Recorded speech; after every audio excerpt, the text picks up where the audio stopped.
Hey there, today in the lab, we've got my old friends David Wolfson and Lauren Shepard, founders of Poppilop, and they're going to help your bedtime with your kids be so much more peaceful. Come on back and find out how.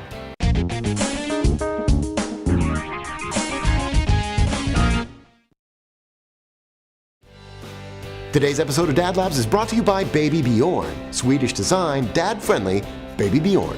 Hey guys, welcome. Hi. It's really great to see you guys. You as well. I should probably disclose right off the bat that we've known each other for a painfully long time. Painfully long. My first ever acting gig was being directed by David. Tell me about this really cool project that you guys are undertaking, which is basically these books is what we start with. What are these books all about, and how are they going to help my bedtime with my kids be more peaceful than it already is? They're not really your traditional storybooks at bedtime. These are really more guided meditations for kids. It grew out of some meditative kind of talking I did to my son when he was little, when he was having a little trouble settling down, transitioning from day stuff. So they're sort of hypnotic and meditative and lyrical and sort of, quiet rhythms.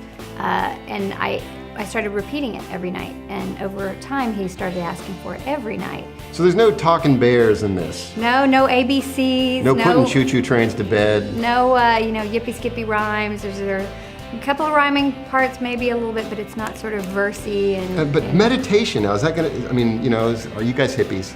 Has it happened to you in the years since we knew each other in high school? I would say it's not hippies? oogly boogly hippie by any means, right? No, but yoga, all of that meditative sort of stuff. And I think the rise of hypnosis in the last 20 years, this is not really hypnosis, but it is kind of the repetition and the cadence really can help that child feel grounded and safe and secure to sort of let go of the day. This started with your own kids, and it was so effective that you started to share it with other people. Yes, and I would personalize it a little bit more and sort of change it up based on what the events of the day were. And this is what you might dream about, this is what you might dream about, a little bit about dreams, but really these are meant to be more universal. Bedtime is kind of your specialty. I mean, yes. You're not saying that you're a perfect parent in all aspects of your parenting life. No, not at all. And I'm not really a trained bedtime specialist, except for my own 2 children. But I have had a lot of people ask me for advice about how do you get your kids to go to bed at 7 o'clock. I think a lot of parents say, get ready for bed, and then 10 minutes go by, and 15 minutes go by, and 20 minutes go by, and the parents,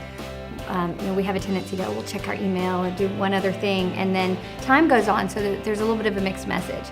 So I think having a very consistent countdown, sort of brush teeth, all of those things that lead up to it, whether it's bath time or getting into the pajamas and putting out the clothes for the next day, all of those kinds of things in sequence have a tendency to help the child, especially the younger children who are 3 and 4 and 5, if they're anticipating what's coming next, they almost feel as though they have something to say about it. And then when it's time for the book, that's sort of the final step, and you say that it has some things to do with hypnosis, but you're not turning the child into a zombie. I'm not trying to actually hypnotize them, not at all, but I have found that the response from my children really sort of, I can hear their breath get slower, and they kind of close their eyes right when I begin because they're anticipating having that feeling. So no, I'm not giving them secret messages. You will clean your room, or you will brush your teeth when you hear 3 claps. Although that would be great, though. That's actually not a bad idea. That's pretty good. I would welcome that. So there's not a subliminal message. It's pretty explicit. It's mostly about calming, about getting the breath right, clearing the mind, helping the kids to relax and settle into kind of a pre-sleep state.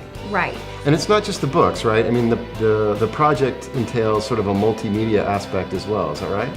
Yes, on the website we have, there's a place where you can click and read along, and you can hear there's a sound of my voice recorded reading the book, so you can kind of get a sense of those rhythms. This is more meant to be read more slowly as the book progresses. But definitely for now, go to the website and best of all, listen it's along. free. The website is poppilop.com. Well, David, Lauren, thanks so much for joining us today in the studio. And you guys, go check out Poppilop online. That's all for us today here in the lab.